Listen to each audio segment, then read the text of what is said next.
Hello guys, welcome back to my channel. ನಾನಿವತ್ತು ಕೋಳಿ ಸಾರು ಹೇಗೆ ಮಾಡ್ಕೊಳ್ಳೋದು ಅಂತ ತೋರಿಸ್ತಾ ಇದ್ದೀನಿ. ಮೊದಲಿಗೆ ಮಸಾಲ ತೋರಿಸ್ತೀನಿ. ಕೆಂಪೆಣ್ಸಿಕಾಯಿ, ಜೀರಿಗೆ, ಬೆಳ್ಳುಳ್ಳಿ, ಧನಿಯಾ, ಆಮೇಲೆ ಕಾಯಿ ತುರಿ ತೊಗೊಂಡಿದ್ದೀನಿ. ಇದನ್ನು ನೀರು ಹಾಕಿ ಚೆನ್ನಾಗಿ ಪೇಸ್ಟ್ ಮಾಡ್ಕೊತೀನಿ.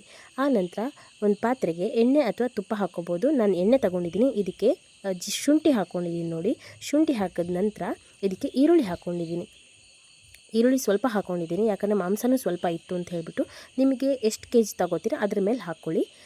ಆದ ನಂತರ ಇದಕ್ಕೆ ಟೊಮೆಟೊ ಹಾಕಿದ್ದೀನಿ ನೋಡಿ. ವಿಡಿಯೋ ಲೆಂತಿ ಆಗುತ್ತೆ ಅಂತ ಹೇಳಿಬಿಟ್ಟು ನಾನು ಫುಲ್ ಪ್ರೊಸೀಜರ್ ತೋರಿಸ್ತಿಲ್ಲ, ಬಟ್ ನೀಟಾಗಿ ಎಕ್ಸ್ಪ್ಲೇನ್ ಮಾಡ್ತೀನಿ ಇದರಲ್ಲಿ ನೋಡಿ. ಇವಾಗ ಚೆನ್ನಾಗಿ ಹುರ್ಕೋತಾ ಇದ್ದೀನಿ. ಈ ಥರ ಬೇಯ್ತಿದೆ ಅನ್ನೋವಾಗಲೇ ಇದಕ್ಕೆ ನಾನು ಕೋಳಿ ಮಾಂಸನೂ ಆ್ಯಡ್ ಮಾಡ್ಕೋತೀನಿ.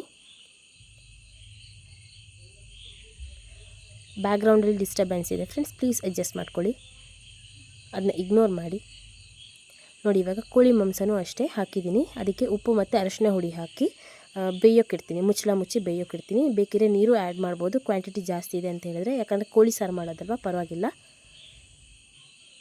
ನೋಡಿ ಫ್ರೆಂಡ್ಸ್. ಇದು ಸೇಮ್ ಜಾರ್ಗೆ ಆವಾಗ ರೆಡಿ ಮಾಡಿ ಇಟ್ಕೊಂಡಿದ್ನಲ್ಲ ಮಸಾಲೆ, ಅದನ್ನು ನೋಡಿ ಈ ಥರ ಪೇಸ್ಟ್ ಮಾಡ್ಕೊತಿದ್ದೀನಿ. ಪೇಸ್ಟ್ ಆದಮೇಲೆ ಬೇಯ್ತಾ ಇರೋ ಕೋಳಿ ಮಾಂಸ ಇದೆಯಲ್ಲ ಅದಕ್ಕೆ ಈ ಪೇಸ್ಟ್ನ ಹಾಕ್ಕೋತೀನಿ.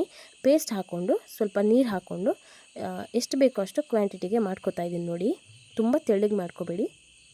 ಅನ್ನಕ್ಕೆ, ಚಪಾತಿಗೆ, ವೈಟ್ ರೈಸ್ಗೆ ನೀವು ಯಾವುದಕ್ಕೆ ಬೇಕಿದ್ರೂ ತಗೊಂಡು ಊಟ ಮಾಡ್ಬೋದು. ಆಮೇಲೆ ರುಚಿಗೆ ಬೇಕಾದಷ್ಟು ಉಪ್ಪು, ಕೊತ್ತಂಬರಿ ಸೊಪ್ಪು ಹಾಕಿದ್ರೆ ರೆಡಿ.